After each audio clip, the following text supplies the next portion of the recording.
Oh yeah. Is it Thursday already? Wow. After 3-episode premiere of The Bad Batch, and now the Acolyte has a release date, we are definitely getting quite a good amount of Star Wars content right now, and it does feel like the best time to be a Star Wars fan in this very moment. But wow, we really got to talk about those first 3 episodes of The Bad Batch because they are quite damn good. How's everybody doing on this fine Thursday afternoon? What's up? It's Mike, the guy who loves Star Wars, of course. And yeah, we got a lot to talk about today. Those 3 episodes of The Bad Batch were pretty damn good, if I do say so myself. We're going to rank them out of 10 right off the bat. We're going to talk about The Acolyte. It's gotten a release date. It's a lot sooner than I first anticipated because we were talking about August, but now we're talking about June. So we'll talk about that as well. And Battlefront, the original Battlefront from the early 2000s, and Battlefront 2 are being remastered and coming out on March 14th or something like that. We'll get into that as well. How's everybody doing on this fine Thursday afternoon? What's up, chat? Let me open up the chat so I can see what you guys are talking about. Let me see what you guys are talking about. Audrey, what's up? Cat's Paw, how we doing? Maggie, what's up? Skywalker Academy, how's it going? Kyle, what's up? John Groom, how we doing? What's up, everybody? All right, let's get into the first episode of the 3rd season of this final season of The Bad Batch. What did you think of that first episode? Rank it out of 10. Rank that episode out of 10. Rank it out of 10 right now in the chat. Just episode 1. Just episode 1 confined. We're going to just pull it up here. We'll do Disney Plus style. We'll go on Disney Plus here, and we'll rank this first episode first. We got 3-episode premieres. Pretty damn cool. Pretty damn cool, if I do say so myself. All right, let's see. Let me pull that over there. Let me pull this over there. Let me pull that over there.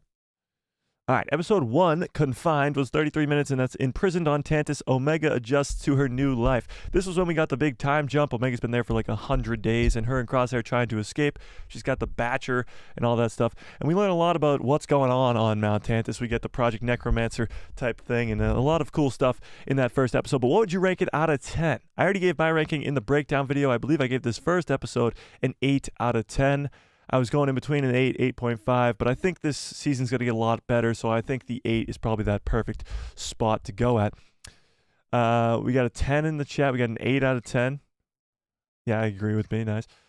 John Group says, I think Grogu is the specimen they keep talking about, locked up behind those ray shields. Well, there was a lot of back-to-tanks in there. A lot of back-to-tanks in there, so it could be a lot. I think it's going to be like Snoke-looking things. I don't think Grogu's back there. But they do add, like, blood to the samples that they're getting from the clones. So are they adding Palpatine's blood? Are they adding Grogu's blood? Are they adding somebody else's blood? I don't really know. I think it's probably going to be Palpatine because the whole thing is about Palpatine, so I don't really know. Yeah. It is nifty, Kyle. It is, isn't it? It is. All right, so put your ranking out of 10 for that first episode of The Bad Batch. Oops, I can't do that. I'm sharing my screen. Hang on. Let me look out the chat here. We got a 10 out of 10 from Maggie, 10 out of 10 from Fearless, 8 out of 10 from Kyle. Nice, nice. Tiffany, what's up? What's up? Anakin's blood from his legs and left arm. Oh, wow, that would be insane. If that was actually Anakin's blood. See, I don't think that's why they would do that, though. It would probably be Palpatine because he's trying to live forever, and he's trying to become the Palpatine we see in Rise of Skywalker. So I seriously doubt it would be Anakin. Anakin wouldn't make as much sense, even though they probably do have his arms and legs. For sure. Yeah. All right, let's move on to episode 2 then. Episode 2 was Paths Unknown. We got to see Hunter and Wrecker and what they were up to during this second episode. Paths Unknown following a lead. Hunter and Wrecker make a startling discovery. This is when they find that Imperial base that was destroyed on that planet, and they run into 2 or 3 young cadet clones that escaped there. That was a pretty cool episode. The creepy vine things really just give us nightmares for the rest of our lives, pretty much. So I ranked this one at about a 7.5, I think, out of 10 in my breakdown. But what do you guys rank this episode out of 10? Episode 2, Paths Unknown. What do you rank it out of 10? What do we think? What do we think? Kyle says 7.5 out of 10. Maggie gives it another 10 out of 10. Wow. Fearless says a 9 out of 10. What's up? Pop the Bounty Collector, what's up? Episode 2 out of 10. Hang on, let me just open up the chat so I can see it better. A 9 out of 10 from Pop the Bounty Collector. 9 out of 10 from Skywalker Academy. Skywalker Academy says more midichlorians per liter of blood. What? I'm confused. Oh, the midichlorians are in the test. John Groom says, having watched them all again, the whole atmosphere and story being told, I give the first 3 episodes together a 10 out of 10. Yeah, together we'll get to that, but we're just doing one at a time right away. Yeah. Maggie says a 10 out of 10 for all 3 as well. Okay, interesting. Tony, what's up? Says, I'm just now notified by YouTube 5 minutes late. What the hell, YouTube? What the hell? Notify these people. Anakin has more midichlorians than Palpatine. Okay, that makes sense because he is the chosen one. But Palpatine's trying to live forever. So I don't think they're trying to clone Anakin. I think they're trying to clone Papa Palps. You know. All right, let's get to what I think was the best episode of them all. The best of the best. The third and final episode of the premiere. Episode 2, 3 Daniel Logans. Were they voiced by Daniel Logan? I don't think they were. But that would have been pretty cool. But they were young cadets, so yeah, they were like Daniel Logan. So the third episode, Shadows of Tantus. The third episode, Shadows of Tantus. Gotta drag this over here so you can see it. Omega and Crosshair hatch a daring plan. They tried to escape, and they succeeded. This episode was absolutely insane. You got Palpatine going to Mount Tantus. You got actually seeing what Project Necromancer is. Palpatine explaining how it's so important to what's going on for the future of the entire Empire. And it really stretched the importance of Omega. We found out that she has a very high M count.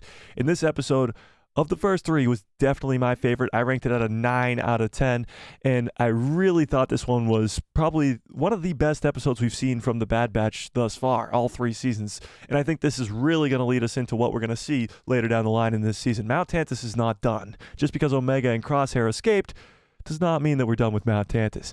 It's actually crazy that they escaped in the first 3 episodes, but but it was pretty damn cool. What do you rank this third episode out of 10? Rank that third episode out of 10. I'd probably say a 9 out of 10 for that one. I think we still can go up from there, even though we got Palpatine, we got Project Necromancer, which we'll talk about today. We'll talk about it today. We got a lot in that third episode. Tiffany says episode 3 was a 10 out of 10. Fearless says 100 out of 10. Ellie says 8 out of 10. Nice. Kyle says, damn, who threw that? I don't know. Maggie says 100,000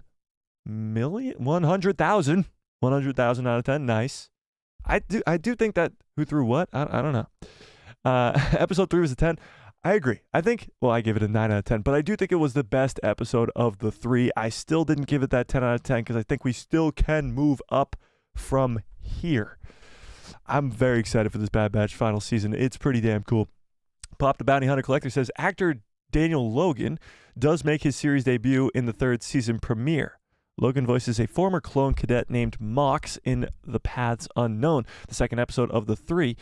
In the episode premiere one day ago, he did voice the act. Wait, what? Daniel Logan, the guy who voices young Boba Fett in Attack of the Clones, was the voice of the clone Mox in that 2nd episode? That's pretty cool. And Pop gives episode 3 a 9 out of 10 as well. Yeah. John Groom says, really liked the creepy horror aspects of episode 2. I kind of did too. It reminded me of episode 2 or 3 of season 2 of The Mandalorian, the one where they get the ice spiders on that ice planet. That was very similar to what I thought of this 2nd episode of the 3rd season. It was pretty cool. I appreciate the hearts, guys. I do. And if you haven't, smash a freaking like on the stream. What the hell's going on? Yeah.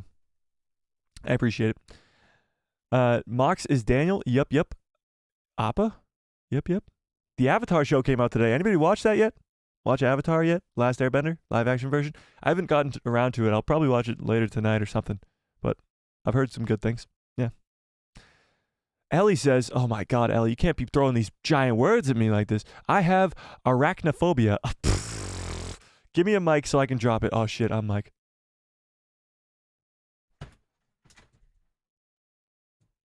Arachnophobia. I like it. I have arachnophobia, so those little creatures scared the crap out of me because they looked like little spiders. Yeah, those vines were not my best friend. They were pretty scary. It was 3 a.m. I was like, what the hell are we doing? Why are we looking at these creepy spiders? Why is it 3 a.m? Why is Disney not changed this to 9 p.m.? What's going on? Why is this still the case?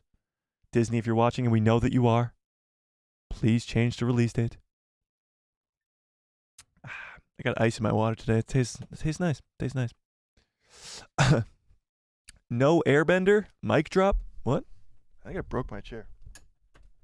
I think we're good. Still having dreams about those ice spiders. Yeah, the ice spiders in season 2 of The Mandalorian are obviously live action, so they're a lot more scary. But those vines in that second episode were pretty scary as well. All right, let's talk about the whole 3 episodes as a whole. Just as a 3-episode premiere, what would you rank those 3 episodes? Combined, total combined. I'd probably put it at an 8.5, probably pushing 9 out of 10. That was an incredible start to the 3rd season, the final season for the Bad Batch.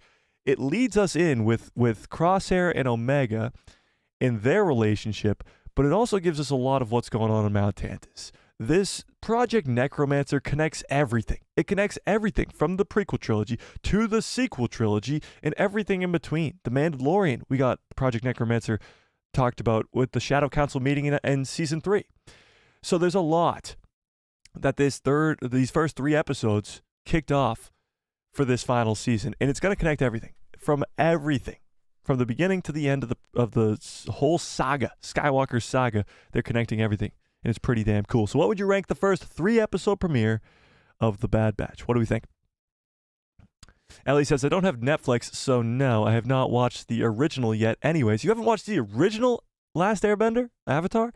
You got to watch that first, that's for sure. Yeah. John Groom says, those vines turned parts of them into separate creatures of the moon? Give them living things vibe, or the thing vibes? What the hell's that? I don't know what you're talking about. Fearless says, I think it's because of the West Coast, it drops at 12 a.m. midnight. Yeah, but why would you want to drop a show at midnight? That's when everybody's asleep. Nobody, except for crazy people like me and you guys, are going to stay up and watch the new episode of The Bad Batch at 3 in the morning. They did it perfectly with Loki Season 2 and Ahsoka. It was perfect. And the ratings went up because they released it at 6 p.m. Pacific Time, 9 p.m. Eastern Standard Time. And it was the perfect time. We had watch parties. I could do my breakdown before I even went to bed that night. And it was perfect. And Ahsoka was like numbers up all over the place. Numbers up on this channel, numbers up on Disney, numbers up everywhere. And then Loki Season 2 backed that. Loki Season 2 was a wild success. And then they were like, nah, we're going to make them wake up at 3 in the morning. We're going to make them wake up. Make them wake up. Maggie says, what's Avatar? Avatar is a very good animated show created by Dave Filoni. It was before he came to Star Wars. Dave Filoni actually created it, and it's pretty damn good. Yeah. Maggie says, that's why they released it at 3 a.m. Lol. Why? So that they can scare us more with the creepy vines? I don't like that. I have dreams of flying and falling a lot. Can you fly in real life, Skywalker Academy? Pop the Bounty Hunter Collector gives the first 3-episode premiere an 8 out of 10. Ellie says maybe an 8.9 out of 10. Nice. You rated awesome, Maggie? That's cool.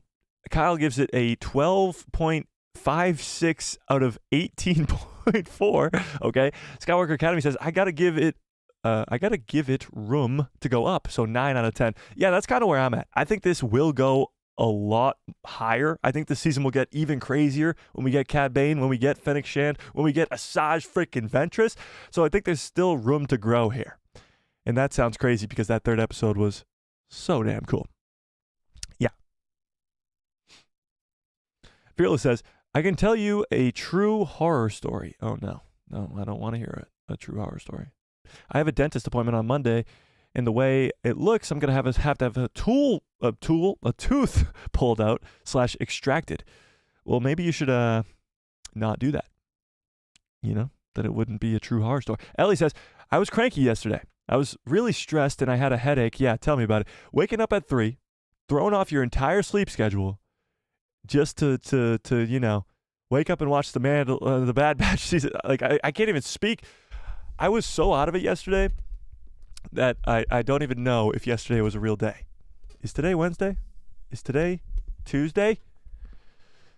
Honestly, I'm going to continue the watch parties, but Disney, if you're watching, and we know that you are, please change the release schedule. Ahsoka was so much better, didn't ruin everybody's sleep schedules for 10 weeks. 10 weeks! 10 more weeks! I don't know if I'm going to be able to do it. I really don't know if I'm going to be able to do that. Stay up till 3 in the morning for 10 more weeks. I know. 10 more weeks, Kyle. It's insane. Yeah. Darth Vader's in the chat. Oh, my God. Hide your children. Yeah. No, it's not. I stayed up till 3 a.m. to 11 p.m. yesterday. I did go to bed in between. So I woke up at 2:30 in the morning, and then I went back to bed after. But I was up till 9 in the morning doing a breakdown video.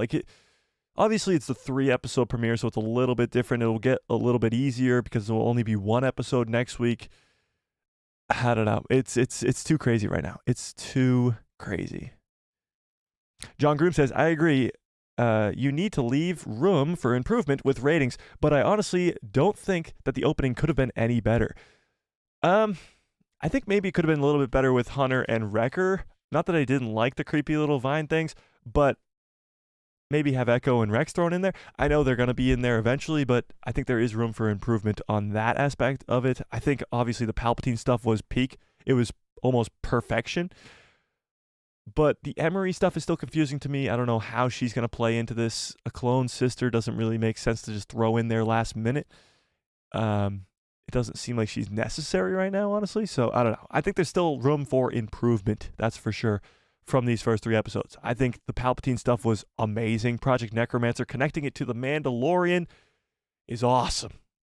I'm working on a video right now about what is Project Necromancer. Hopefully, I can get that out by tomorrow. But if not, it'll probably come out Sunday. But that video is going to explain what Project Necromancer really is, what Palpatine's actually up to in this 3rd season, and how it connects everything. How it connects from the prequels all the way to the sequels. And how it actually is going to actually help the sequel trilogy. And I know maybe some of you are like, no, fuck the sequel trilogy. I don't want to hear any of that. But we have to fill the holes. Somehow Palpatine Returns is still just a line that needs explaining. And somehow, some way, the Bad Batch Season 3 is explaining that. Yeah. Hide your children. Yes, hide your children. Tiffany says, I give the whole 3-episode premiere a 9 out of 10. Made me extremely excited for what's to come, and we got 3 episodes back to back to back to watch. Was awesome. Yeah, it's kind of going to be a bummer next week when we only have 1 episode to watch. Just the 1. That'll kind of be a bummer, yeah. Pop the Bounty Hunter Collector says, plus, I got out my 3-episode reaction video. Nice. Let's check that out. Skywalker Academy says, are we actually going back to Pabu?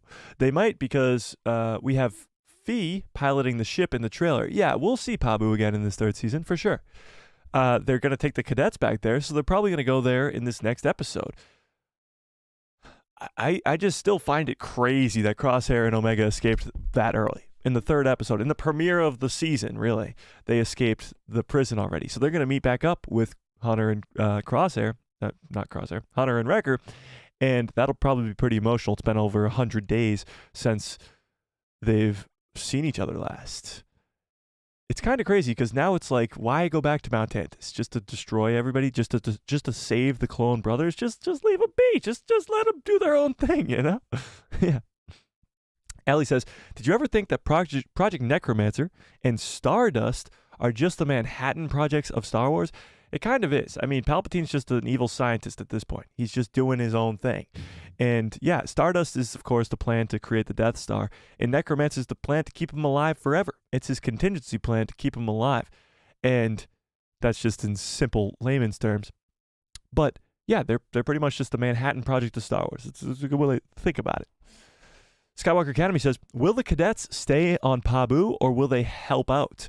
Well, this leads us to, again, the title of the last episode, which is The Cavalry Has Arrived, which is Wrecker's first line in the Clone Wars Season 7. I think the Bad Batch are going to get all their friends to go help all the clones off on Mount Tantus. I think Omega is going to have bounty hunters after her from the Empire because the Empire has all of the unlimited resources to go get Omega back, because that's what Palpatine told us in Episode 3. This is the most important thing to the Empire. You're going to get any funding you want, and they're going to send everybody, Cad Bane, Fennec Shand, all the bounty hunters, hopefully, possibly Boba Fett, after Omega, and we'll get to see that kind of play out. And maybe Omega gets captured again, maybe not, I don't know. But they are going to go back to save all their clone brothers on Mount Tantus. And they're going to get familiar faces from Season 1 and Season 2, like Gregor, who they saved in Season 2. Like we have already seen, what's his face? What's the dude with the horns in the second episode, in the beginning of the second episode from Season 1? He took over Sid's, what the hell's his name? Help me out. Chat, come on. You know what I'm talking about. He got his horn chopped off by the Pikes. What the hell's his name? Durant. Yeah, what's his first name? Something Durant. Durant. Come on, guys. Gotta be quicker than this. Yeah, so Kevin Durant. No. Durant, yes. No, so with the Syndicate, yes. So he's already a familiar face that we've seen from the Durant. What's his actual name? All right, you guys are going to make me look it up. You guys suck. Okay, hang on. Durant from Bad Batch. Durant from Bad Batch. Well, that doesn't help. Bad Batch is Star Wars. This is not helpful. Lady Issa Durant. That's his mom. What's it? Oh, Roland Durant. Roland Durant. There we go. Yeah, Roland Durant. Kevin Durant. Alex, what's up?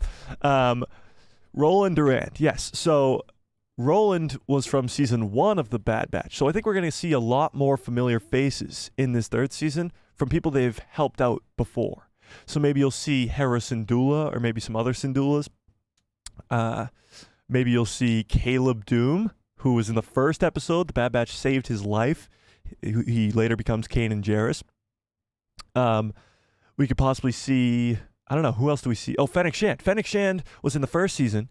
She starts off as a bad guy, bounty hunter, baddie hunter, and she eventually turns into a good guy. She's a good guy in the Book of Boba Fett, but I think she will be helping out the Bad Batch. We've seen it in the trailer before. Ahsoka? I don't think so.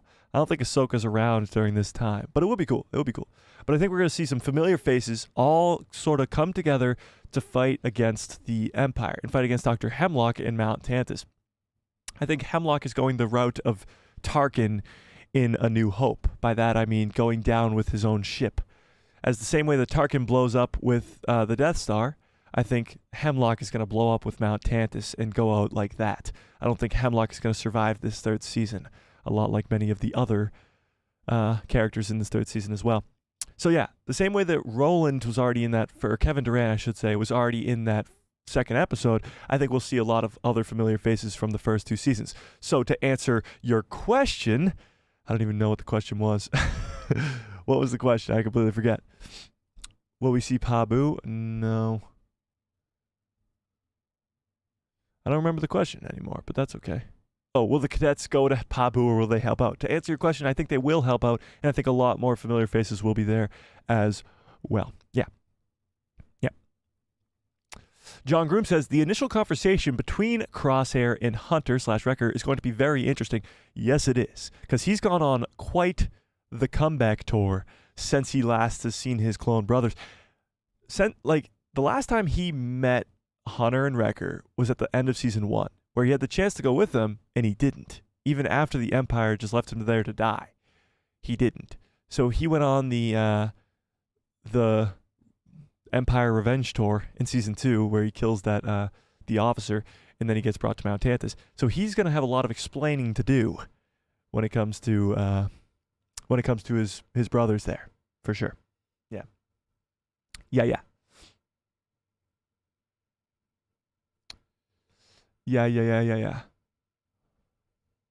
Tony says, in Episode 1, the Empire is so regimented.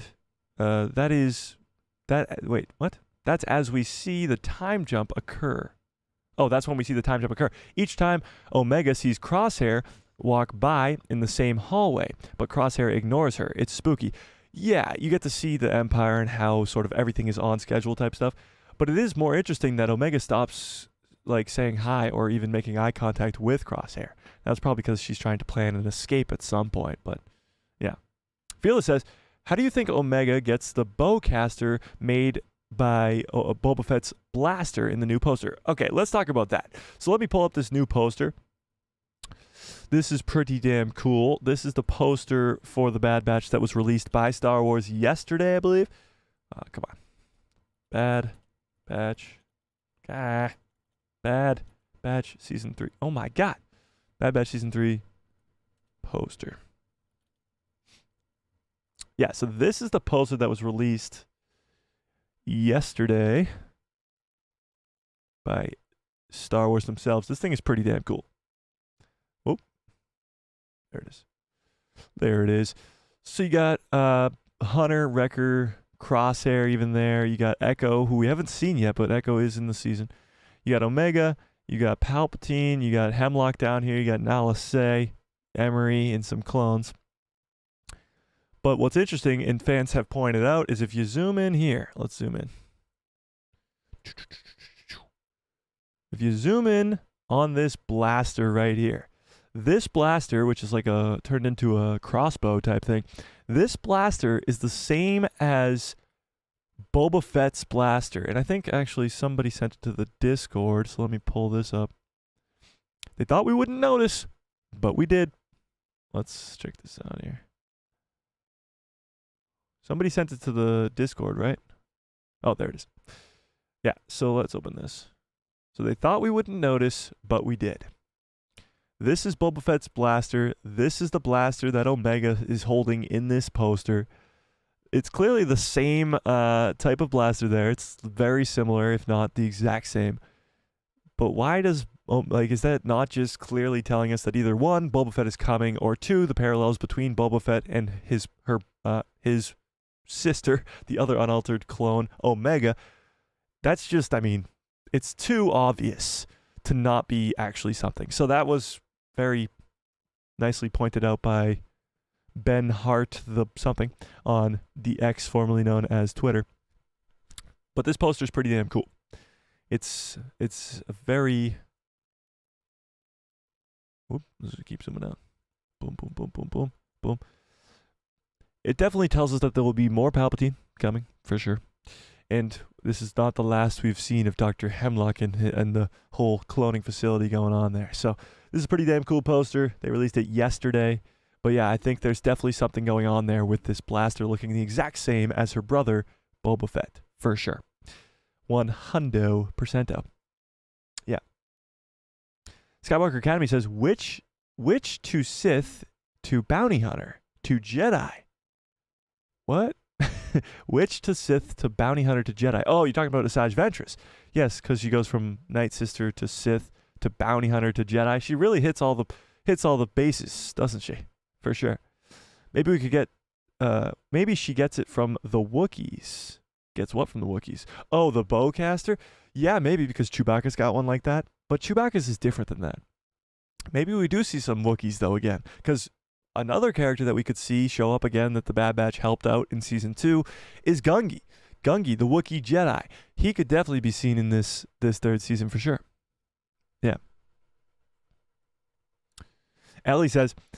I'm doing a map of the tribe of Israel for history. Okay.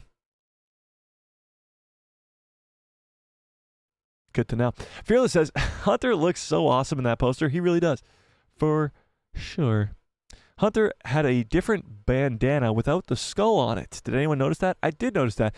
Well, their whole outfits are a lot different in this third season, but they were different in the second season as well. What's up, bros? How we doing? Tiffany says, tomorrow is my birthday, Mike. Don't forget to eat some cake. Matter of fact, everybody can waiter, I need cake.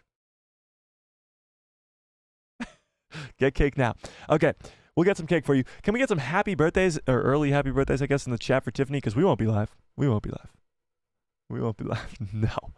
We won't be live tomorrow. But Tiffany, huge happy birthday to you. Let's celebrate. Happy birthday, Tiffany! I don't have a happy birthday song. I'm sorry. That's the only song I got. Happy birthday, Tiffany. Hopefully you're not old as fuck. Just kidding. Why did they do Crosshair like that in the poster? Yeah, he looks very awkward in that poster. He does. He's like, ow, my head. And he's very small in the poster. I think he's going to die, but that's okay. I think they're all going to die, but, whatever.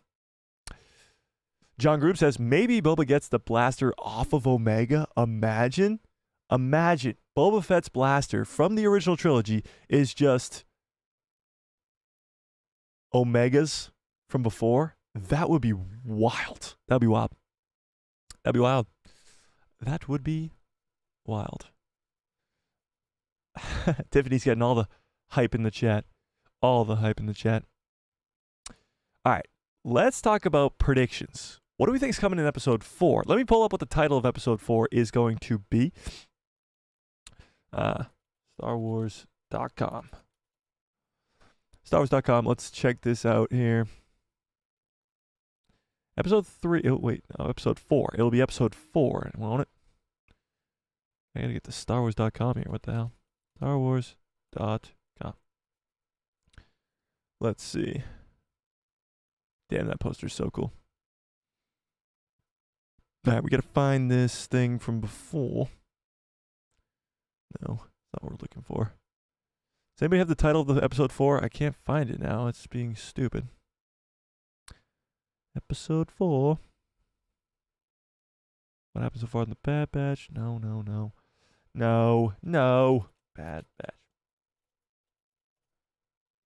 Episode 4 title. Hang on. Oh, wait. Wait,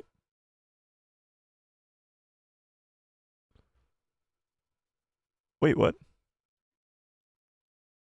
Hang on. This is StarWars.com. What is this? What is this? This is StarWars.com. When you look up the Bad Batch on StarWars.com, it shows you this. The Bad Batch is back. One last fight. Their final season is now streaming on Disney+. The first 3 episodes, obviously. But then it gives you a description of who the Bad Batch are. But then right here it says episode guide. New each Thursday at 9 a.m. Pacific time. What the hell is this? New each Thursday at 9 a.m. Pacific time? This makes no sense. What? Thursdays now? What is this? Does anybody know what's going on here? What the hell? What is this? Thursdays now? What's going on? Probably for the UK? No, it says Pacific time right there. It says PT, Pacific time. Thursdays at 9 a.m.? What is this? What the hell's going on? I don't know, but I still can't find the title here. Maybe if I... No, not that. That's got me confused as a narwhal with a ketchup bottle. Oh, interesting. What? Okay. I can't find episode 4 here, though. The title's not... Like, it was a thing that showed all the titles. Can't seem to find it. Hang on. That is so weird. Thursdays at 9 a.m.? That doesn't even make sense. If it was to come out earlier, it would be on Tuesdays. That would be... Where did you find the narwhal? Where do I find the narwhal? I got the narwhal right there. Hang on. You want to see a narwhal with ketchup on him? Does anybody want... I need the chat to tell me they want to see a narwhal with ketchup on him. You got karate class? Have fun, Ellie. Shiv, what's up? All right, let me see if I can find this. No.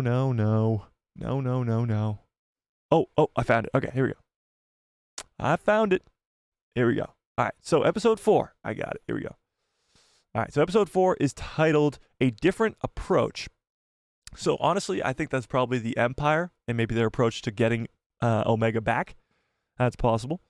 That is possible. All right, you guys want to see the narwhal? You guys want to see the narwhal? You guys want to see the narwhal?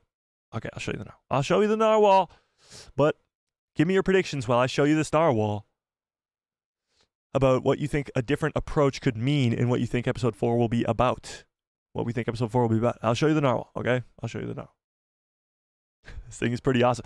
Like, get your expectations really high. All right, Skywalker Academy says, yes, we want to see the narwhal and a ketchup bottle. Okay. I don't think you know what that's going to look like, though. Like, it's really a narwhal with a ketchup bottle on. So get your expectations really high. Are you ready? Are you ready? I think we should let him do the rest of the stream. I think he needs to be a key piece in the background here. Or he should just shit on my shoulder. Shit on my shoulder. Hang on, let's replace Boba. Should we replace Boba Fett? Let's take the helmet. Take this away, please. Take it away. Thank you. Oh, he doesn't fit. He doesn't.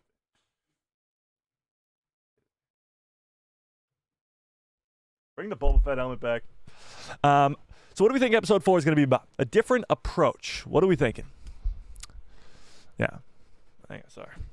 Put that Boba Fett on. Okay, there you go. Perfect. Okay, different approach. What do we think is going on in that? I told you you guys didn't believe me. Put the better. Okay.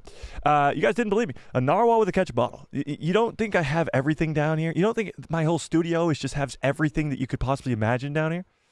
Yeah. All right. Tiffany says, hey, thanks for the shout out. The name, Kyle. I appreciate it. Well, I shouted out your name too, you know. What's up, Shiv? How we doing? Enjoy karate class, Ellie. What time is that for you on Eastern Coast time? Well, Thursday at 9 a.m. Pacific time would be Thursday at 6 a.m. No, it's 12 hours after. So it would be 12, or wait, it would be 12 p.m. So it would be noon for Eastern time. Yeah. Is that Boba Fett? Yeah, it's Boba Fett's helmet. It's called A Different Approach. Thanks, Rose. I just really struggled to look it up, and you told me in the chat a long time ago, so I appreciate you. Yeah. Yeah. Where did you find the narwhal? He just appeared one day, you know? He just came out of nowhere. He just appeared. Somewhere. Yeah. I told you. Tiffany says, thank you for the shout out, Mike. I really appreciate it and love being a part of this channel. It's a really great place to be. Well, Tiffany, I appreciate you being here, and I hope you have a great birthday tomorrow. And send me some cake, please. If you have an extra slice, you know I'm going to... On your left? No, you're not. Mike, behind you. What?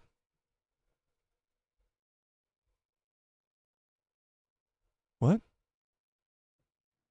On your left? I hope somebody gets that. What are you guys talking about? Is that Boba Fett? Yes. Look down? What? On my right, look down.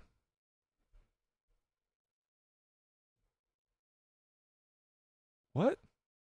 What are you guys talking about? Do a spin? I can't. There's a wall behind me. I don't know what you guys are talking about. Okay.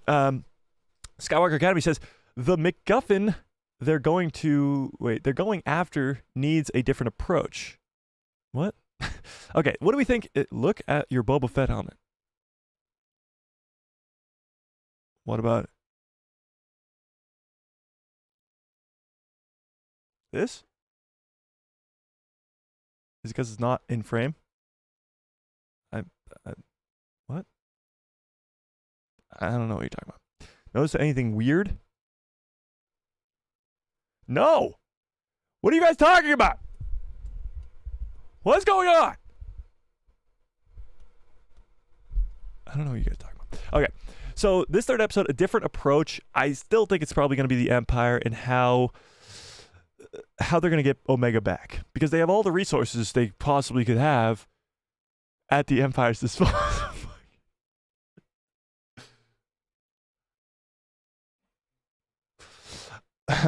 There's a person wearing a helmet. Yeah, I know. I know. Yeah. Okay. It's moving. All right. Yeah, we got a live studio audience today. It's okay. I appreciate you guys for looking out for me. I could have possibly died right there, and none of you would have saved me. Yeah. So this third episode, fourth episode, I should say, a different approach, I think, is the Empire having all the resources they need to go get Omega, but they need a different approach. And I think the first approach is going to be bounty hunters. And I think Cad Bane's going to be sent. I think Fennec Shan's going to be sent. And maybe even Boba Fett is going to be sent. But then that's not going to work. The bounty hunters either aren't going to finish the job, or they're just not going to be able to fight against Hunter, Wrecker, Crosshair, Echo, Rex, Omega, and all of them. And they're going to have a different approach. I think that's kind of what this fourth episode is going to be about. But tell me what you think in the chat. Of course, we got 20 people here. That's pretty awesome. I appreciate all you guys. Smash a freaking like on the stream if you haven't yet. Because guess what? This is where the fun begins. Mainly Minimal says, I just joined. What's your rating for the Bad Batch so far? Well, for all 3 episodes combined, I give it a 8.5 or a 9 out of 10. I still think there's a lot of room to grow from here, but I mean, Palpatine was so good in that third episode. The Project Necromancer stuff, Omega being force sensitive like we predicted a long time ago. Having high M count, obviously. That stuff is really cool. It's really awesome. Yeah. Yeah. There's a person in there? Oh, really?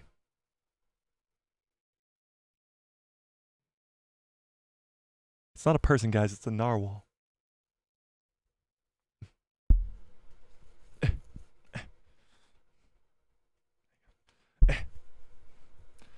Who in here likes ketchup? Let's put up a poll. Should we put up a poll on ketchup? Do we like ketchup? Yes or no? Ketchup yes or ketchup no? I might be crazy, but I put ketchup on like everything. Okay. Not everything, but a lot of things. Fearless says, oh, okay, that would be like 18 p.m. in my time zone. That's cool. What the hell is 18 p.m.?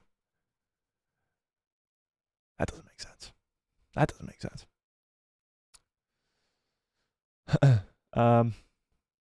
A special guest? No.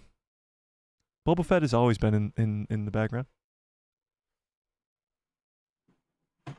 You know? Someone playing with your helmet on a live stream, Mike? I know. Like, we're supposed to be running a serious production around here, and it's really getting too goofy, if I do say so myself. And you know what? You know what? I think we should just restart the stream. I think we should just cancel this and restart. Yeah.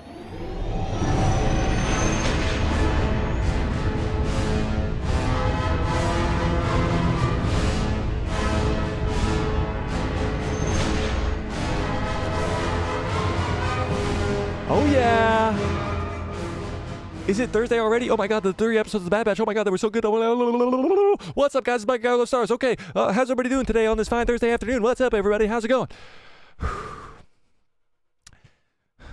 How do they do that when they're like at an auction or something? That's crazy. Okay.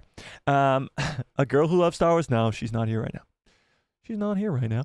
Wookie Talk says, we would have watched, though. We would have watched what? Wookie Talks, what are you talking about? We would have watched what? Tony says, getting close to 10K subscribers. Well, we got to get to 9K first, Tony. But yes, we are. We're getting very close, and I appreciate all you guys for hitting that subscribe. And if you haven't yet, what the hell are you waiting for? And yeah, I appreciate all you guys. We are coming close to 9,000. I believe we are in the high 880s, 8,800s, which is very, very cool. And yeah, we're getting very close. I cannot imagine. That was awesome. Yeah. Yeah.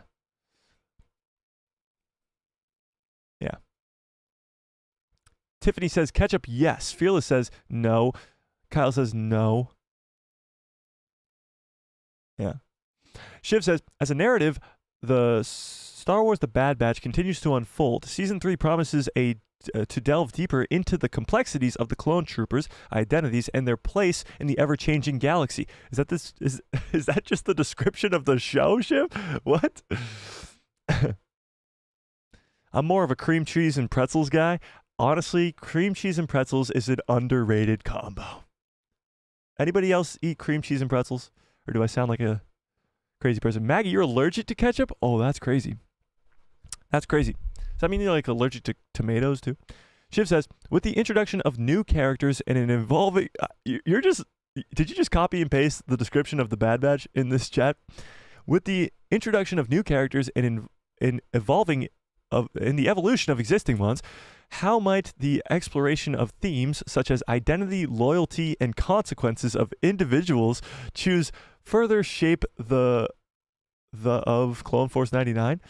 Additionally, giving the backdrop of the emerging galactic empire and the growing resistance movements, what pivotal role might the Bad Batch play in the unfolding conflicts, and what challenges or moral dilemmas are they likely to encounter as they navigate the shifting landscape? That's a good question. I mean, it's a lot to dive into. Hang on. Let me think about that one for a little while. Give me an hour. Yeah. Okay. 18,000 or 1,800 is 6 p.m. Cool. I wish it came out at 6 p.m. here. That would have been a great one for sure. Fearless says, dang it, that means one more day of waiting for the new episode. I don't know if that's real. It's on Disney. It's on literally StarWars.com that release date was there, which is so strange. Why would they change the release date after the premiere? Unless they were going to push it forward a couple hours, like from 3 a.m. to 9 p.m., but going a day later is weird. That is weird. Yeah. Maggie says, when have the streams ever been serious?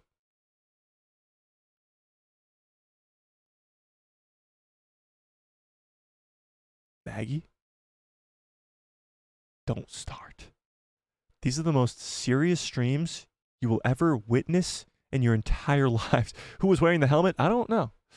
Wookie Talk says, we would have watched someone attack you. Oh, okay. You would have just watched somebody attack me? Thanks. Appreciate it. I would appreciate that.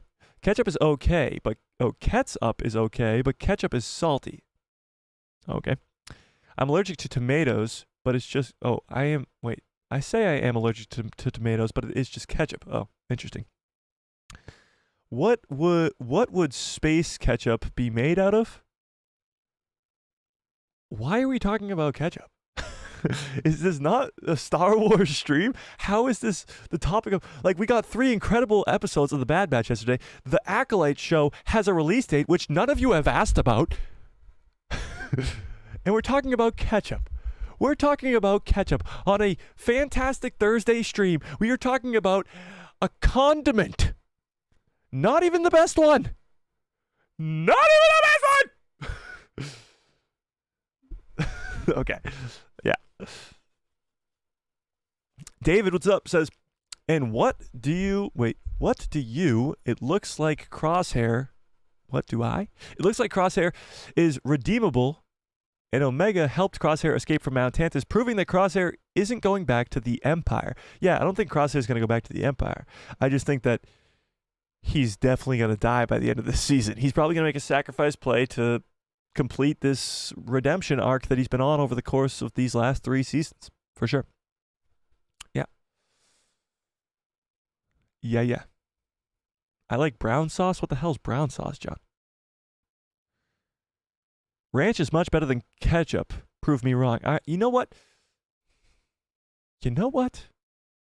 Next person to say something about ketchup. You know what? I don't know. I can't do anything. I got no power over here. You guys can literally talk about whatever you want, and I can't do nothing about it. But I can move on. Let's go to the Acolyte news. We'll come back to the Bad Batch. But let's talk about the Acolyte. It has received a tentative release date. What is that release date? It is June 5th. June 5th, which is only a few months away at this point. By the time that the Bad Batch ends, which is on May 1st, there will only be 1 month in between the Bad Batch finale and the Acolyte's premiere. So let's talk about this. There's a whole article right here from Star Wars Newsnet that I want to get into, because the Acolyte is the first ever Sith-centered show in Star Wars. And it takes place before the prequel trilogy. So it's the first live-action show before the prequel trilogy, and the first live-action show that is Sith-centered. So there's a lot to look forward to with this Acolyte show. And Alex says, have you seen the leaked trailer? I have. I actually have the leaked trailer, but don't tell Disney. If you guys want the leaked trailer, don't hit me up on Instagram or Twitter, because I definitely don't have it. But I definitely have it, so hit me up on the Twitter and on the Instagram, and I'll send you the trailer.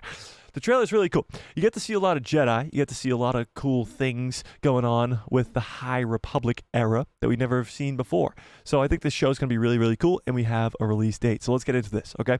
Let's dive into this article that we got right here. The Acolyte. This is coming from Star Wars Newsnet. Oh, my God. That's better. Okay. The Acolyte reportedly targeting a June 5th released Michael Abels to score. So Michael Abels we'll talk about in a second, but he's done some pretty good scores in the past. Just a couple of weeks after reporting on a summer release window for Leslie Headland's The Acolyte, Collider is back with an update. According to them, Lucasfilm/Disney has set an internal date for the show to come out on Disney Plus, and that is June 5th. 5th. Disney reps did not confirm nor deny this date to Collider, so it's not been confirmed by Disney themselves. However, it's coming from very reliable sources here, Collider being one of them, which makes sense, as they will be holding out this one as close to the vest as possible until they officially announce it. They don't want to confirm that these rumors are true until they officially announce the show with most likely a trailer, which the trailer was shown to people at Star Wars Celebration over a year ago, or under a year ago, but almost a year ago. That trailer was shown at Star Wars Celebration. So the Acolyte has been pretty much ready to go for a long time. At least the trailer has been done for over 10 months. So it's just kind of a, when are they going to release it publicly type thing. Yeah. Marking the beginning of the promotional push for the show. Now, obviously, they don't want to overlap too much with the Bad Batch and the Acolyte. I think a teaser trailer for the Acolyte is coming sometime soon, hopefully over the next couple weeks here. But they don't want to really push the Acolyte too hard because they don't want to divert expectations or divert attention from the Bad Batch. Yeah, marketing windows for Star Wars shows typically are in the 3-month range, so we're getting awfully close to that threshold for the Acolyte if it is coming out on June 5th. The Acolyte seems to be one that they will not be taking any chances on because there is already a confirmed season 2, but we'll talk about that as well. Where was I? Shit. Oh, okay, here we go. Given how unknown it is among the general public, so the release for the first trailer could be imminent. Because people don't know about this era in Star Wars, people don't know about this show. It's not like you're releasing The Mandalorian Season 4, which people already know Grogu, they already know Din Djarin, they already know The Mandalorian's a big hit show. The Acolyte needs that sort of push from Disney and from the sort of promotion for the show to get people to know what it is. Insider Daniel Rickman, or Daniel RPK, said on his Patreon page that a trailer is ready, as is one for Skeleton Crew. And we know this because those both trailers, Skeleton Crew and Acolyte, were released 10 months ago to the people who were at Star Wars Celebration in London. So those trailers have already been done for a long, long time. Disney just won't release them publicly. Though that doesn't mean anything. Trailers aren't released when they are ready. But when the public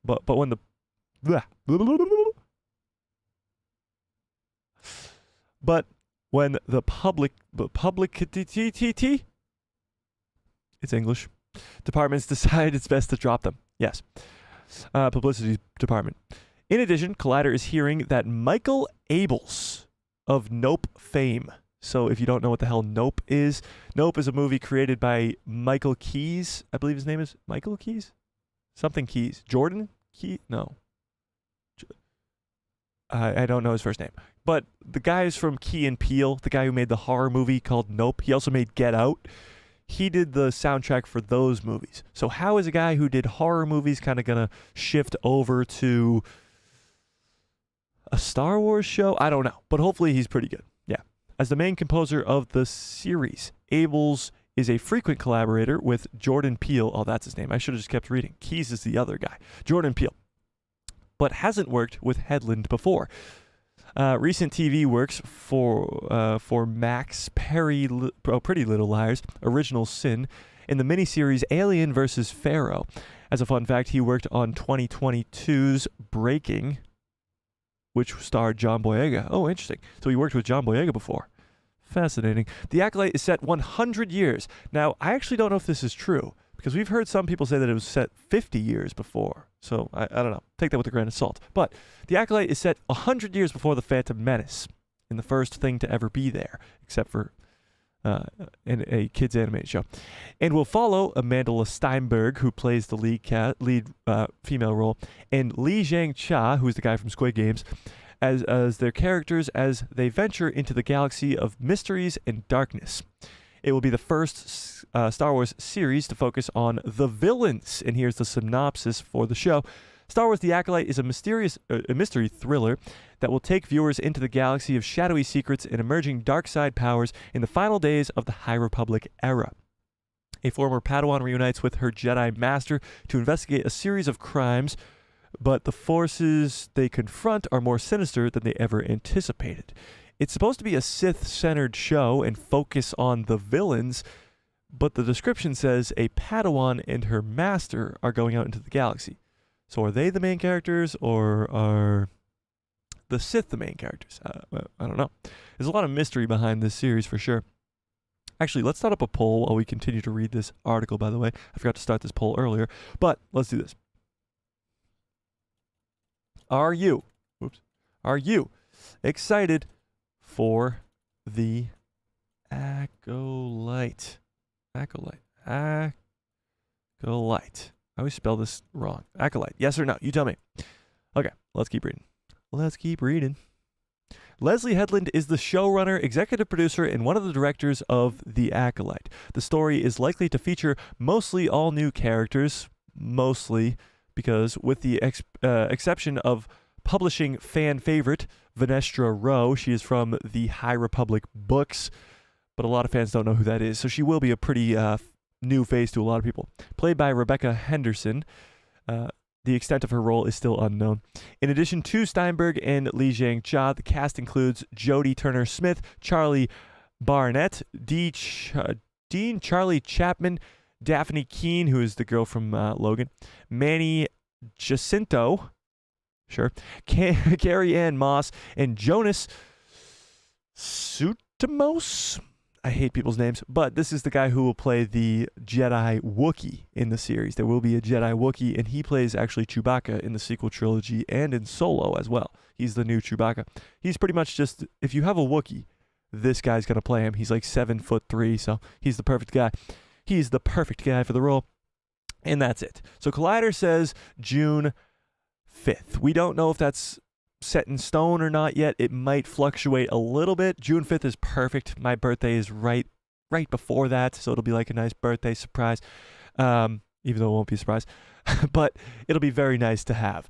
Going straight from the Bad Batch to the Acolyte, and we have Skeleton Crew to look forward to and Tales of the Jedi Season 2 later on in the year. The Acolyte is a very highly anticipated show for me, as it's set before the prequel trilogy, in a time period where the Sith aren't supposed to kind of be around, or at least be prominent, and it's supposed to focus on the Sith, which is just amazing to me. I hope we could possibly see Plagueis or even his master, Darth Tenebris. Like, there's a lot that could go down in this series, and the biggest thing of all is it's already confirmed for a Season 2, meaning they got a lot to kind of build off of from this first season, and they already are so in on this story and on this time period that they've already confirmed a Season 2 without even seeing the first season. So hopefully it's good, because if it's not good, then Season 2 is going to be like, oh my god, more of this. But I think it's going to be really good, and I can't wait for the first season and the second season. But are you guys excited for this, for the first season of The Acolyte? Tell me in the chat. I got to plug this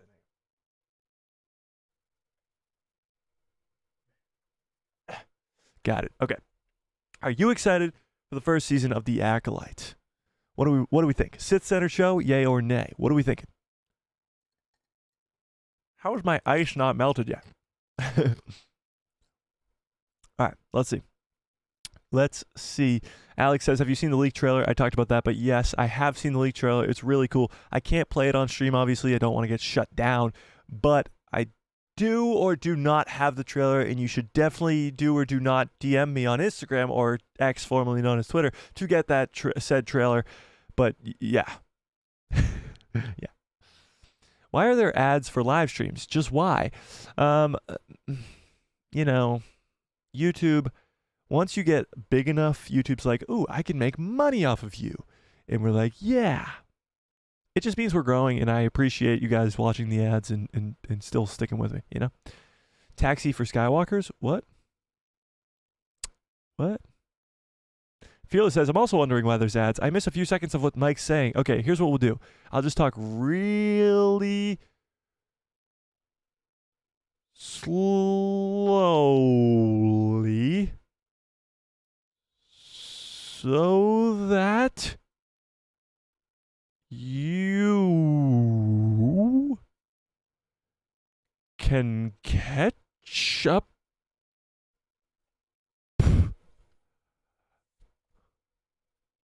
after the ads. But we'll figure that out some other time, I guess. Just skip the ads.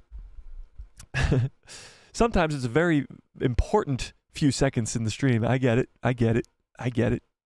David says, I hope Lucas Games and Disney do crazy taxi-style games set in the Star Wars universe. What's a taxi-style game? I don't know what that means.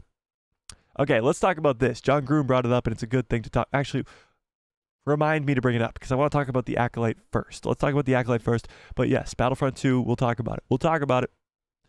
We shall talk about it. Yeah. Skywalker Academy says, I heard that it was 200 years before The Phantom Menace. Yeah, I really don't know when this show's going to take place, but it's going to be at least somewhere between 50 to 200 years before The Phantom Menace. I think it's probably closer to the 100 mark, because it says the end. It marks the end of the High Republic and moves into the Republic that we see in the prequel trilogy. But during this time, there are, I think, only 3 characters from the Jedi Council that would still be alive at this time. Yeah. And I think those characters are Yoda, Uriel Poof, who's the goat, and Plo Koon, I think, could also be alive at this time as well. So there's a few familiar faces, but the rest of them will all be brand new cast of characters. Brand new Jedi, brand new everything. So, yeah. It's 100 years before The Phantom Menace. That's what I'm hearing. Yeah. What's up, Von Rum? And he says, Acolyte is going to be ass with a sad face. I hope not. I really hope not. I have high hopes for this show. Yeah, I do. I do. Yeah. John Groom says, I can't wait for the Acolyte. Okay, well, right now the poll sits at 71% of you are excited for the Acolyte. So it's kind of like 30% are like, nah, but 70% is a pretty high percentage, I must say. John said, Fearless says, Carrie-Anne Moss from The Matrix? Yes. So they have a pretty stacked cast. And Star Wars doesn't usually do that. Look at Harrison Ford, Carrie Fisher, Mark Hamill. None of them were big actors at the time. Look at Adam Driver, Daisy Ridley, John Boyega. None of them were big actors at the time. Look at Ewan McGregor, Hayden Christensen, Natalie Portman. None of them were big actors at the time. Yes, they throw in some big actors, like an Alec Guinness, who was massive at the time, and he was Obi-Wan in the original trilogy. You have a Samuel L. Jackson, who was Mace Windu in the prequel trilogy. He's a big actor at the time. So yes, they throw in bigger actors. But to have the entire cast of the Acolyte show just be loaded with pretty big name actors, it's ballsy. You're going to have to pay them. You're going to have to pay them. And you're going to have, of course, it live up to the hype with these big name actors. And you're going to have to pay them. You know? Yoda, Yaddle. Yaddle is true, too. Yaddle could be there as well. Uriel and Plo Koon, yeah. Yeah. Tiffany says, I'm excited for sure, and I'm definitely going to DM you for the trailer. Yeah, do it. Do it. Yeah. I sound like Dory? Just keep swimming? Like that Dory? I'm confused. What are you talking about?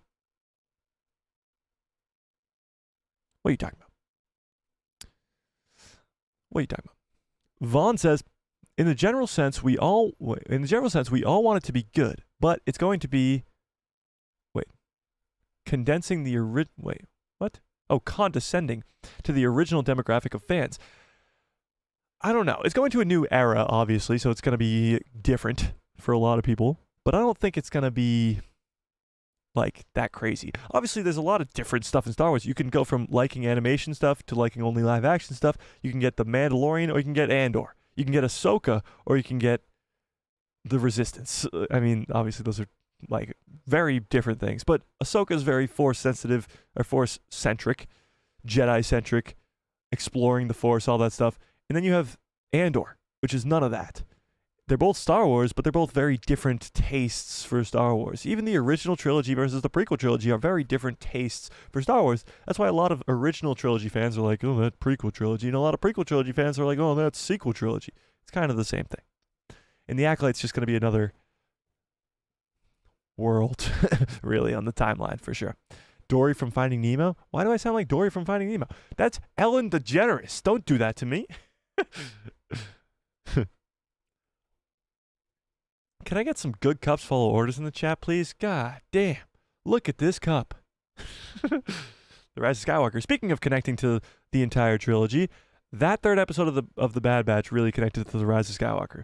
This guy, Palpatine, that you can't even see anymore because this cup is so worn out at the top of it, he's really done his due diligence in working on that, bringing him back to life.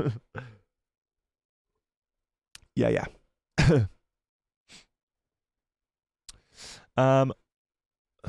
Wookie Talk says, when Dory speaks whale or turtles, she talks really slowly. Oh, that's what you're talking about. When I was doing the slow talk, I get you.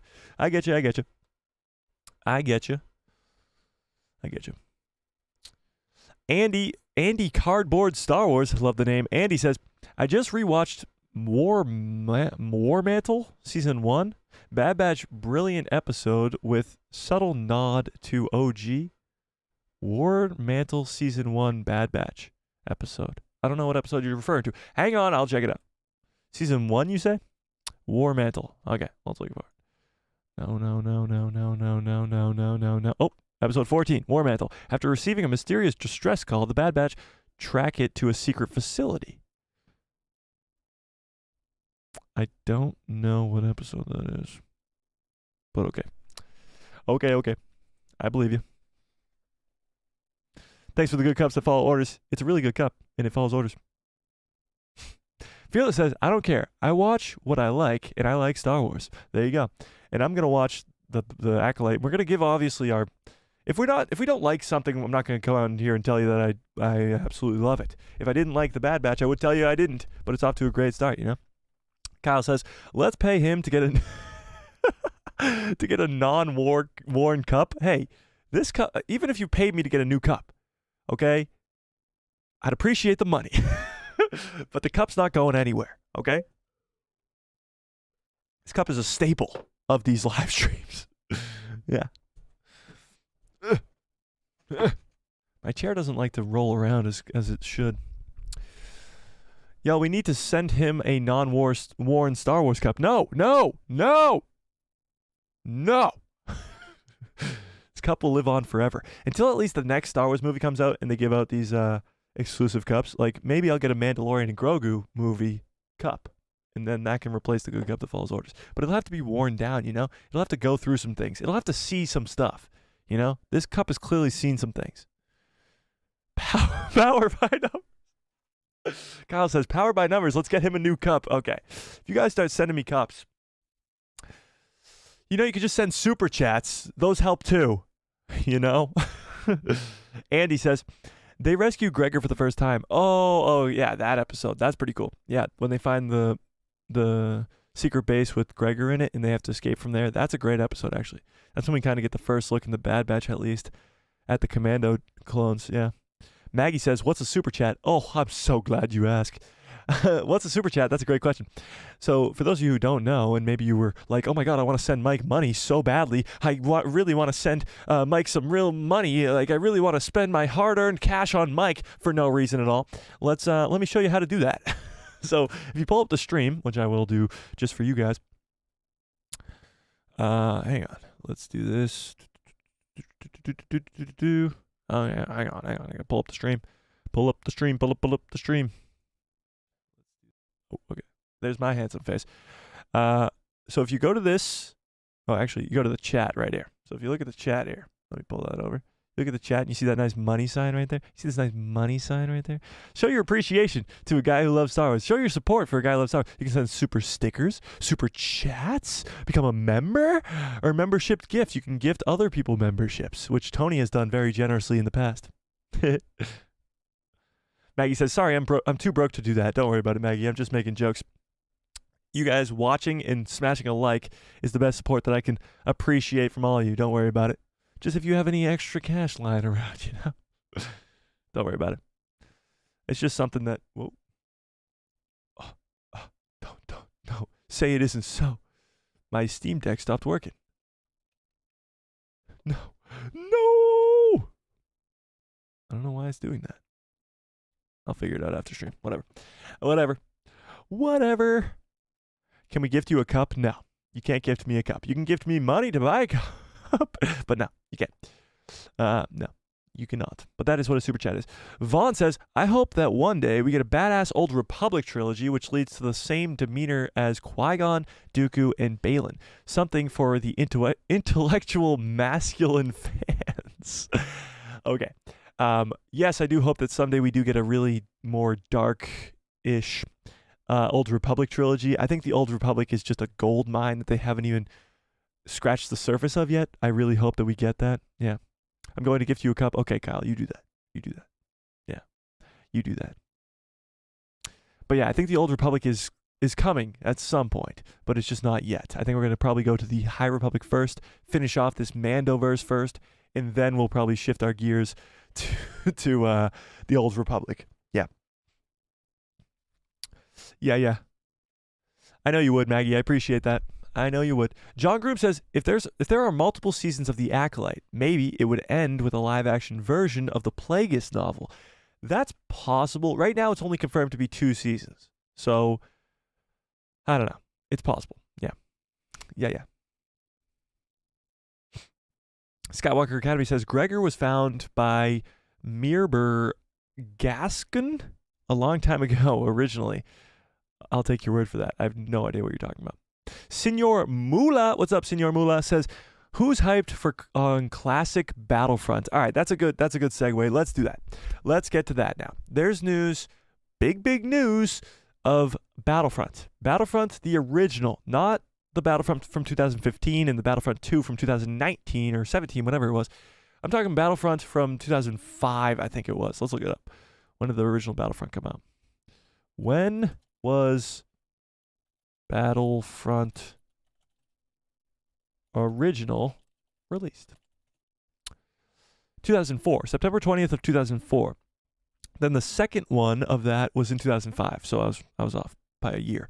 But yeah, so those original 2 Battlefronts from 2004 and 2005 are being remastered and re-released onto current gaming consoles. The Xbox Series X and Series S, the PlayStation 5, the Nintendo Switch, and PCs.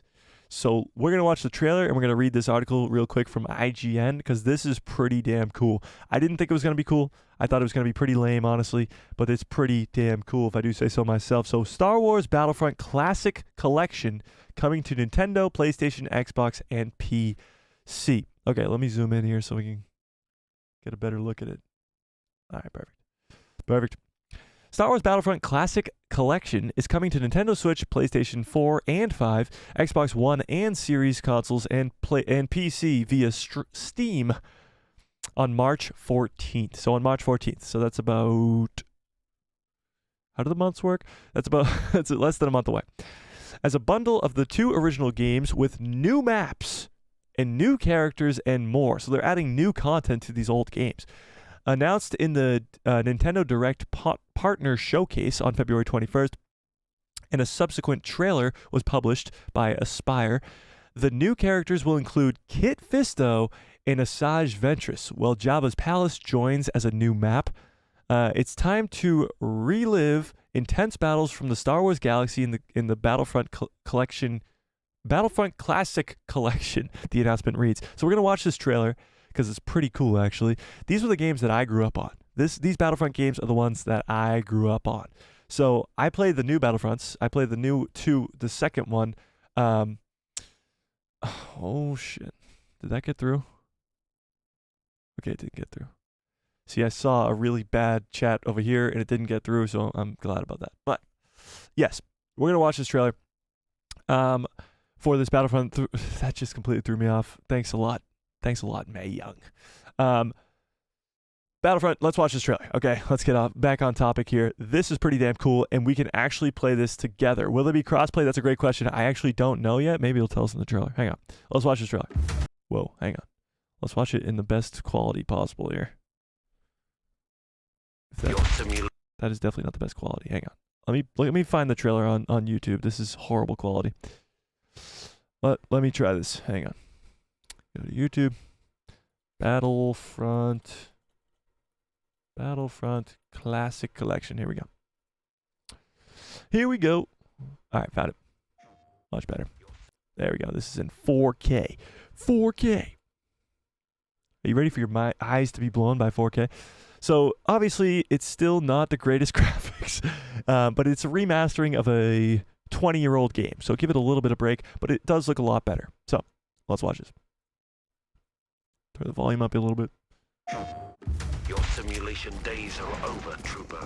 This is a real battle. No retreats. No excuses. Now get out there.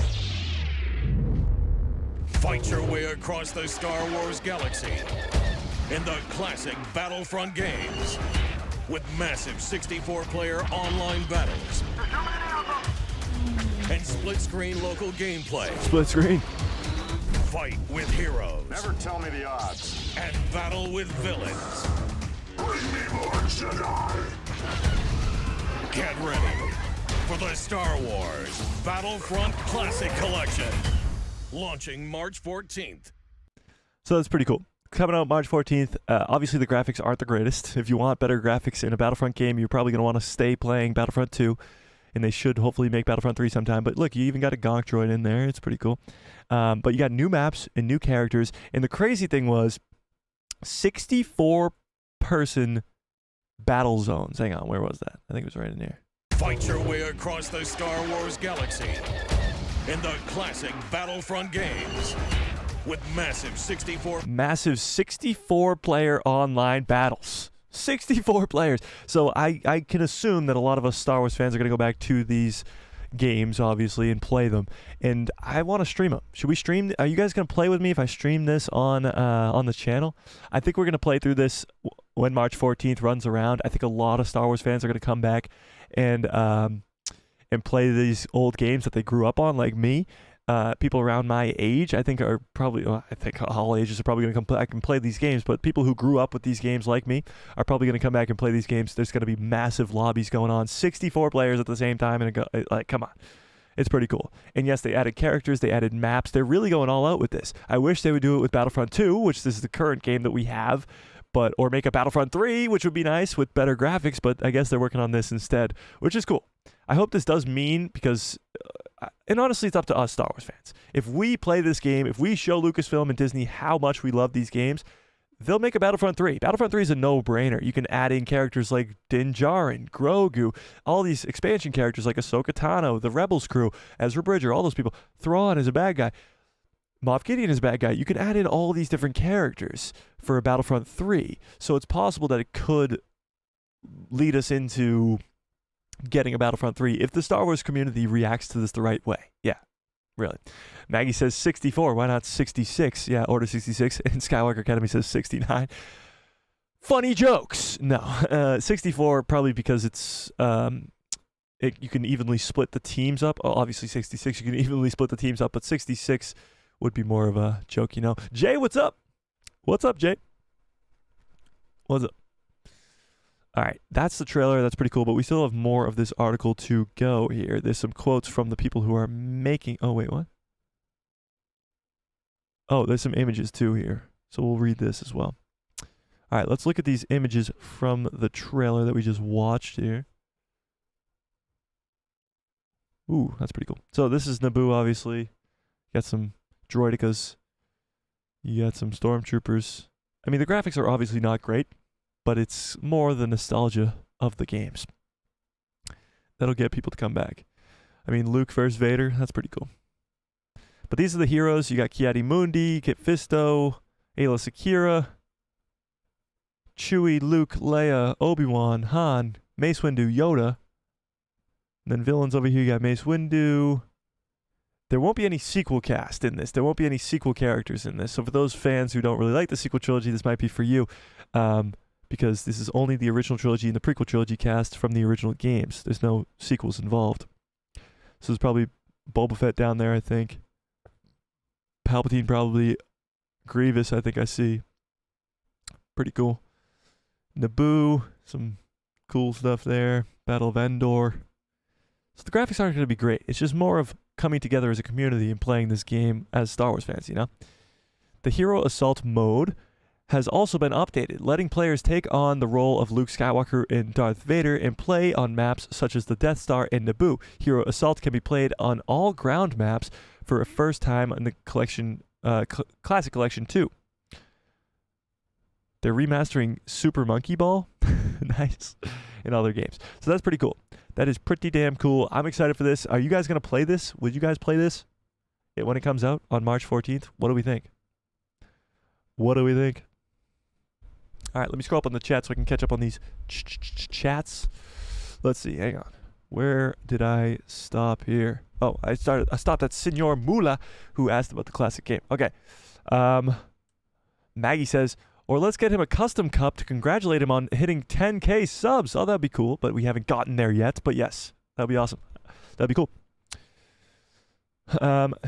Is there a giveaway on Sunday/soon? There will be a giveaway soon as the month is coming to an end. It'll probably be a Bad Batch themed giveaway. So for anybody who wants to become a member, it's only 99 cents. You can find it on the ground. Become a member is the best way to support the channel other than just watching and hitting that like button. But the memberships, of course, get a instant chance to win a giveaway at the end of each month. And yes, that is coming up because the month is almost over. The month is almost over. Andy Cardboard Star Wars says, I'm called Cardboard Star Wars because I make Star Wars out of cardboards and recyclable materials. Very on the nose, and Andy, I like it. I like it a lot. Skywalker Academy says, you haven't watched the Clone Wars droid arc? What? Yes. What do you mean? I've watched all the Clone Wars.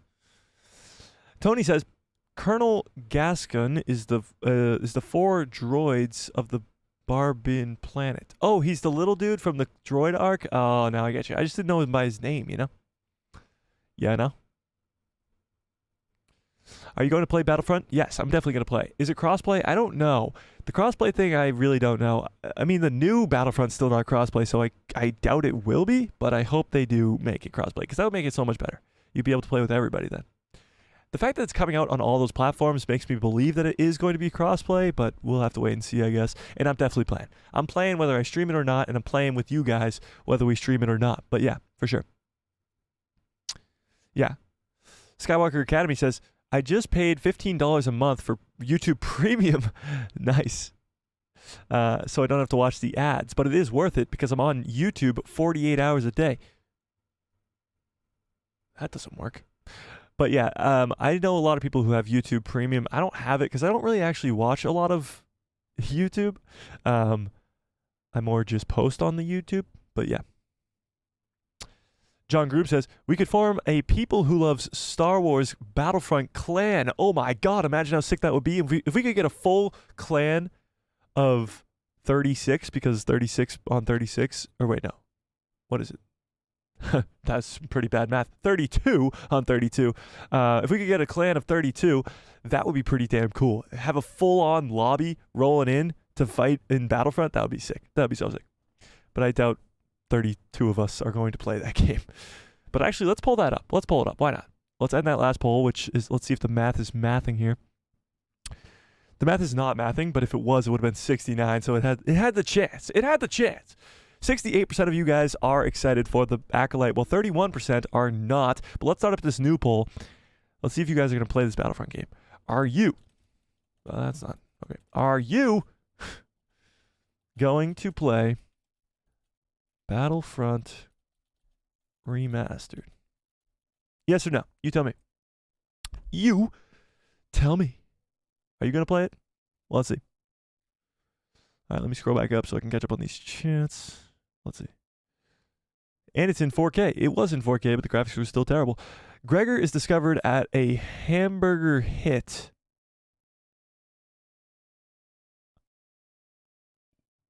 What? Hamburger hit, and at the end of the arc in the battle that gave him head trauma. In Rebels, he is still wearing the hamburger on top on his shop on his t-shirt. What about a hamburger? I want a hamburger now. I'm getting hungry. Andy says the gameplay was next level back then for those games. Oh yeah, in 2004 that graphics was incredible. That gameplay was awesome. You could play a whole massive battle with your friends as the heroes in Star Wars. That was groundbreaking, but now it obviously looks terrible 20 years later. Yeah. Those graphics are tough, yeah, for sure. Alex says, I read that they added 2 new characters, including Asajj Ventress and Kit Fisto. Yes, so those are the 2 new characters. And there's a new map on Jabba's Palace, but there might be even more. That's just what they've announced so far. Yeah. I don't watch people play games unless there's a storyline. Yeah, I don't really play games much. I played through the Jedi games, or at least Jedi Survivor on this channel. And I'll play through like Star Wars Outlaws and all the other game storyline game modes. But this is more of like a community thing. I want to play a multiplayer game where I can play with you guys. That's kind of where we're at, you know? Andy says, so many great maps on both games. Also, space battles are awesome too. Yeah, there are going to be space battles. There were in the original games, and there will be in this game as well. There's nothing better than the doop, doop, doop, doop, doop. Like when it zooms in when you're loading into the game. It's like the greatest sound ever.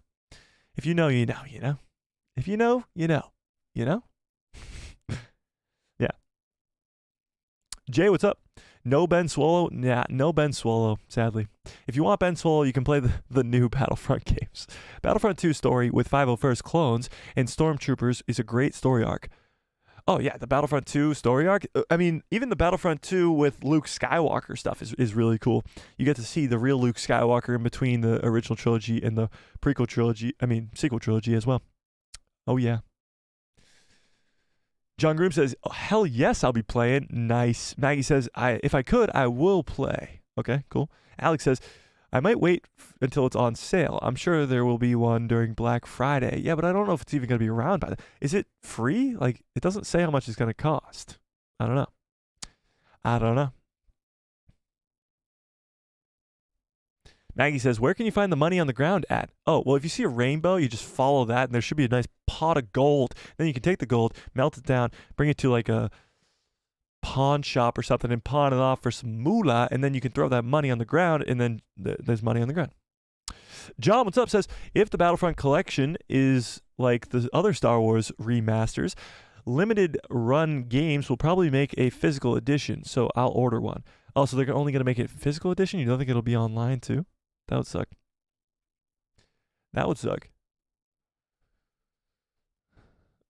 Does Game Pass cost money? Yes, Game Pass is like a monthly thing, I believe. Alex says, I got the original Battlefront 3 free a few years ago when it was on the Xbox Game Store. However, it doesn't have an online compatibility. Yeah, so those games still exist, Battlefront 1 and Battlefront 2, but there's no online anymore. So that's kind of what they're doing. They're remastering it and bringing that online section of it back. Alex says, the game costs $35 for both. Worth it. I'll definitely still be getting it, but that's kind of sucks. That's kind of lame. Why not just make it free? Make it free for just, why not? Just make it free. Come on. The best games now are free. Like, there's so many games that go to Battle Pass now, so that it doesn't cost money to buy the game, and that's the best way to go about it. If people want to play a game for free, then the ones who have money to spend will spend it on the Battle Pass. That's the right way to go about it, I think. I think for sure. Yeah.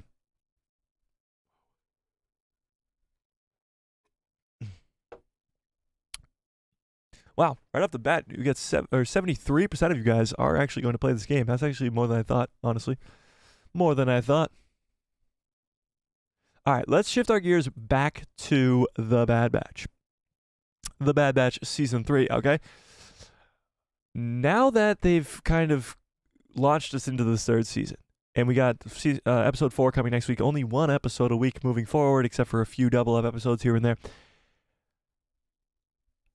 I just don't know why they'll keep this 3 a.m. release date, but let's put in some last-minute predictions before we get on out of here. I do have to get out earlier. We can't go the full 2 hours today, sadly, or 2+ hours. I think our stream on Tuesday went like 2.5 hours. 2.5 hours, which was crazy. One of the longest streams we've ever had. But yeah, we can't. I actually have dinner to go to, so I can't do that. But let's talk some Bad Batch before we get on out of here. Let's talk a little bit more Bad Batch. Or is there anything else you guys want to talk about, I should say, as well? Let's talk some Bad Batch predictions before we get on out of here. Star Wars Twitter /X has been going crazy. They've been posting so much stuff about this third season, so much to like promotion to get this going. I'm assuming the numbers are pretty good for the first 3 episodes. I'm not too sure because like the numbers, they've for animation shows, they might not be nearly as bad, you know? Andy says, it lands early in the UK. What does? The Bad Batch? What do you mean? Because the time difference. I get what you're saying. It's like 8 a.m. for you in the UK. Yeah, that's kind of why the watch party had so many people there, because there was all people from Europe just watching it because it was the morning for them. Like, screw you guys. It's 3 a.m. Just kidding. But yeah, no. I really hope they change this date. The weirdest thing is this StarWars.com has a freaking countdown to Thursdays at 9 a.m. Hang on, let me go back to that. StarWars.com. What is up with this? Hang on, where was that? Explore. Here we go. Explore. What is with this? Each Thursday at 9 a.m. Pacific time. What's going on there? I might have to put this on Twitter and start asking some people, because this makes no sense to me. This makes absolutely no sense. The poster's so damn cool. Come on, that's awesome. Star Wars: The Bad Batch. The Bad Batch followed the Elite. Is this the thing that Shiv just copy and pasted earlier? Each Thursday at 9 a.m. Pacific time. I don't get it. I don't get it. Hopefully that'll be answered at some point over the next couple days. That makes no sense at all. Yeah. I don't get it. No, Maggie, I think yours just hasn't updated. There's more than 14 likes on the stream. I checked before. We got 23 likes on the stream. That's pretty awesome. Appreciate you guys. I appreciate it. Fearless says, I already liked it. I can't like it twice. Well, guess what? You can. It's a new feature. It's called Like It Twice. The episode guide premieres at that time? Oh, maybe. Oh, thanks, Tony. I'm just stupid. Tony is the only smart one in this chat. The episode guides release on Thursdays at 9 a.m. Pacific time. Duh. Thanks, Tony. I appreciate that. Yeah, so I think they just release guides for each episode. I'm guessing it's just a description of each episode. Yeah, it's just a description of each episode. And I think that just comes out on Thursdays at 9 a.m. Pacific time. Okay, that makes more sense. Thanks, Tony. Yeah, that makes a lot more sense. Yeah. Catherine, what's up? What's up? Catherine says, I think that the young clones in episode 2 will be important in Omega's life later in the season. I think they'll be important to sort of the finale type of this show. They'll come in and sort of help out with the Bad Batch when they're trying to destroy Mount Tantus, because they clearly have their own problems when it comes to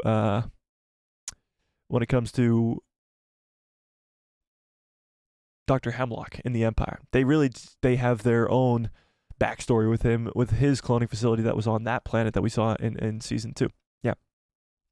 John Groom says, gotta go, Mike. Love you all. Well, John, we love you right back, and I appreciate you being here. Fearless says, oh, I already read that. Duh. Any last minute predictions for The Bad Batch Season 3 before we get on out of here? I know it's a shorter stream. I'll make it up to you guys on Saturday stream, I promise. Hopefully I can get that video done tonight, but it doesn't seem like I'm going to have time, but maybe I can. But that Project Necromancer is literally the most important thing to connect everything from the prequel trilogy to the Mandalorian to the sequel trilogy. It's all going to be connected through Project Necromancer with Palpatine and his cloning efforts. But I'm going to make a full-on video explaining what Project Necromancer is, why it's so important, and how it's going to be important moving forward in this third season of The Bad Batch. Andy says, do you prefer animated storylines or live action in Star Wars? It's not really a thing of preference to me, because I think, honestly, some of the best Star Wars is Star Wars Rebels and the Clone Wars, and even The Bad Batch, I wouldn't give it that big of a title yet. I think this third season will get it there, but not yet. But Clone Wars and Rebels are unbelievable. They're so damn good. I think Rebels is the most underrated piece of Star Wars content ever. Like, absolutely ever. And do I think it's better than live action, though? I don't see it as better or worse. I think it's just some of the best Star Wars content ever is in animation, and some of the best Star Wars content ever is in live action. Ahsoka, for example, Mando Season 2, for example, is some of the best Star Wars content. Now, yes, Star Wars existed first in live action with the movies. And although there is the Clone Wars movie, we don't really see that as much of anything. But what do I prefer more? That's tough. If there was an announcement of a new show, and would I want it to be live action or would I want it to be animation? I'd have to lean towards live action. I think live action is just better for maybe actors' performances and stuff, and getting to actually visually see a place.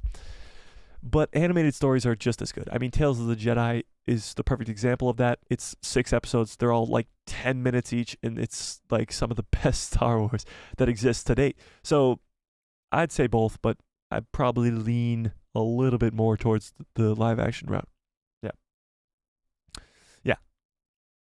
Maggie says, can you do the watch parties in the morning, please? Well, the whole gist of the watch parties that I do it once it releases at 3 a.m. That's kind of the reason that I force myself to get up at 3 a.m. so that it's right when it releases, so that we're right on time and right ready to go, so that we're the first people to watch it type thing. So I'm going to leave them there. Hopefully the time changes, Maggie, but for now it'll continue to be there. Yeah. Fearless says, I like the animation a lot, but I like both equally. Nice. You're right, Mike. Rebels is simply awesome. Rebels is, whenever somebody talks to me about Star Wars, like just on the streets, you know, every day somebody walks up to me and goes, Star Wars, and I'm like, yes! The first thing I mention to them is Rebels, because it is something that they overlook because of the animation style, or just that it's animated in the first place, and just the storytelling in that alone. In the first season is a little bit slower, but season 2, 3, and 4 are just like peak Star Wars, and it's so underrated. Yeah, for sure. What? Maggie says, I haven't seen Rebels yet. Hopefully soon. Maggie, stop what you're doing right now. Literally take the stream, take your phone, if it's on your phone or whatever it's on, take it, throw it out the window, and then turn on your TV or whatever you watch Disney Plus on, and put on Rebels immediately. You will binge watch Rebels for the next however long it takes to binge watch Rebels. All episodes. You won't sleep. You can eat and you can drink, but you won't sleep until you finish Rebels.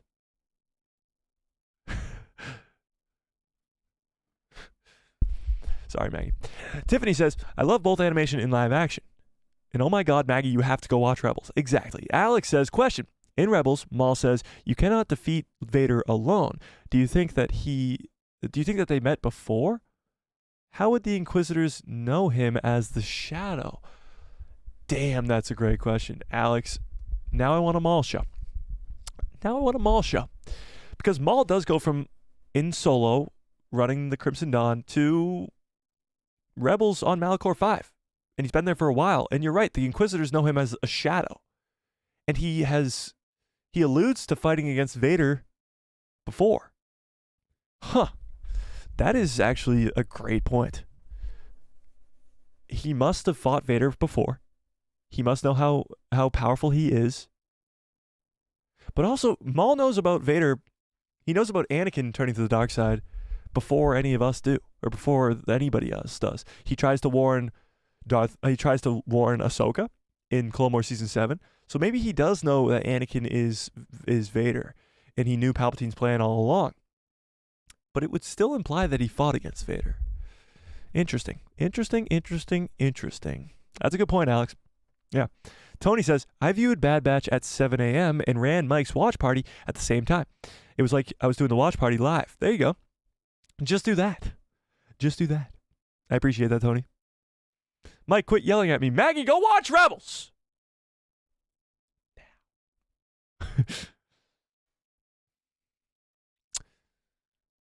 Oh, okay. Cool. You missed it because of an ad. Okay. I'm going to end this poll. We're going to get on out of here. I appreciate all you guys more than you'll ever know. This poll right now, are you guys going to play this Battlefront remastered? 61%, the math is not mathing.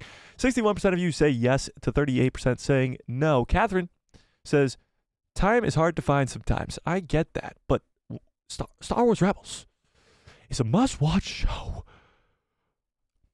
Okay, I'm going to get on out of here. You guys are the absolute best. I appreciate you guys. Smash a like on this video if you have not yet. What the hell are you waiting for? Hit that subscribe and hit that bell so you get notified every time I post a video. And my pretty face will show up at the recommended feed of yours. Hopefully watch out for a video tomorrow. If not, of course, always a live stream on Saturdays and Tuesdays and Thursdays and Saturdays and Tuesdays and Thursdays and Saturdays and Tuesdays. Oh, and guess what? Wednesday mornings as well, because we're doing watch parties for the Bad Batch as well. All right. I'm going to get on out of here. You guys are the absolute best. I appreciate all of you more than you will ever know. And may the Force be with you. Always.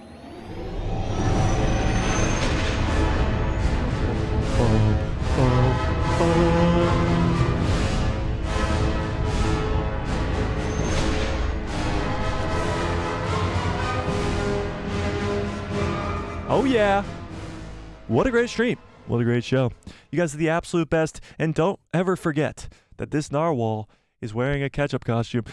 I hope you have a great rest of your evening, a great rest of your lives, and good night.